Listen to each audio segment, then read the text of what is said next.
वकील अहमद और आप देख रहे हैं सिटी चैनल। मंगलौर की राजनीति में एक और नया मोड़ आ गया है।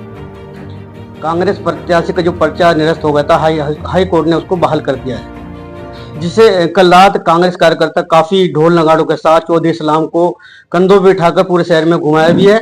और मंगलौर की राजनीति अब कुछ बदलाव हुआ है। इस विषय पर हम बात करेंगे। हमारे साथ हैं डॉक्टर शमशाद, जो कि अपने भाई दिलशाद अली जी को निर्दलीय प्रत्याशी के रूप में चुनाव लड़ा रहे हैं। उनसे बात करेंगे। हालांकि पिछली बार जब उनका इंटरव्यू किया था, उन्होंने ये भी कहा था कि काजी जी मेरे नेता हैं और मैं काजी खेमे से हूँ, लेकिन अब चुनाव में कुछ नया मोड़ आ गया है। बात करेंगे डॉक्टर शमशाद साहब से। डॉक्टर साहब, जैसे कि आप देख रहे हैं कि हर दूसरे दिन मंगलौर की राजनीति में एक नया मोड़ आ रहा है। कल भी एक नया मोड़ आया। कांग्रेस प्रत्याशी का जो पर्चा निरस्त हो गया था चौधरी इस्लाम साहब का, अब वो बहाल हो गया, अब वो चुनाव लड़ेंगे। तो किस नजर से आप चुनाव को देख रहे हैं? देखिए, सबसे पहले मैं आपका शुक्रिया अदा करना चाहता हूँ, आप यहाँ आए और आपने मुझे अपनी बात रखने का मौका दिया है। चुनाव है और सभी लोग चुनाव लड़ रहे हैं। जो प्रत्याशी हैं वो पहले से प्रत्याशी तय हैं। चौधरी इस्लाम साहब को कांग्रेस का टिकट हुआ था और किसी कारणों से उनका नामांकन निरस्त हुआ था। तो बाकी जो प्रत्याशी थे वो चुनाव लड़ ही रहे थे। अब हाईकोर्ट ने उनके नामांकन को बहाल कर दिया है, तो वो चुनाव लड़ रहे हैं। तो बाकी जो चुनाव लड़ने वाले लोग हैं वो तो चुनाव लड़ ही रहे हैं। राजनीति में अगर कहीं चेंज आया है तो मोहिउद्दीन भाई की राजनीति में चेंज आया है। पहले मोहिउद्दीन भाई वहां अधिकृत प्रत्याशी थे, अब वहां चौधरी इस्लाम साहब प्रत्याशी हैं। डॉक्टर साहब, जैसे कि देखा जा रहा है कि कुछ निर्दलीय प्रत्याशी दूसरे को समर्थन दे रहे हैं, जैसे कि हाजी तहसीन अंसारी साहब ने भी जुल्फकार ठेकेदार को समर्थन दिया है। और अभी जो निर्दलीय प्रत्याशी थे मोहिउद्दीन अंसारी साहब, उन्होंने चौधरी इस्लाम साहब को भी कह दिया कि मैं उनको ही समर्थन दे रहा हूँ, वो चुनाव नहीं लड़ेंगे।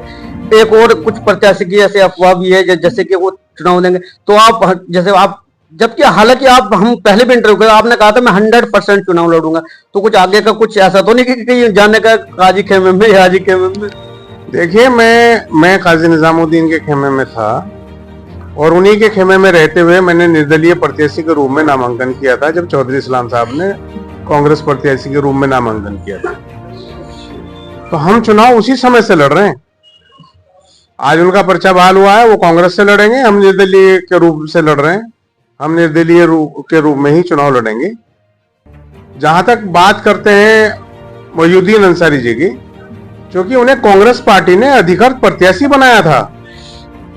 कांग्रेस ने उनको अधिकृत प्रत्याशी बनाया था, वो कांग्रेस के अधिकृत प्रत्याशी थे। आज हाईकोर्ट ने चौधरी इस्लाम साहब का पर्चा बहाल कर दिया है, तो उन्हें नैतिकता के आधार पर जो है उनके साथ रहना चाहिए और उनके साथ हैं। तो इसमें कोई अचंभे की बात नहीं है। कांग्रेस प्रत्याशी का पर्चा बहाल हो गया है, इससे कुछ चुनाव में कुछ प्रभाव पड़ेगा? किस ओर देखते हैं कि चुनाव में कुछ प्रभाव पड़ेगा इससे? हम कल भी अपने काम के नाम पर वोट मांग रहे थे और हम आज भी अपने काम किया है, काम करेंगे, सम्मान किया है, सम्मान करेंगे।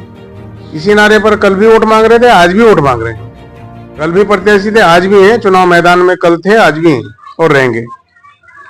तो इसे डॉक्टर शमशाद, इनका ये कहना था कि वे चुनाव मैदान में मजबूती के साथ खड़े हैं और विकास के नाम पे ही वोट मांग रहे हैं।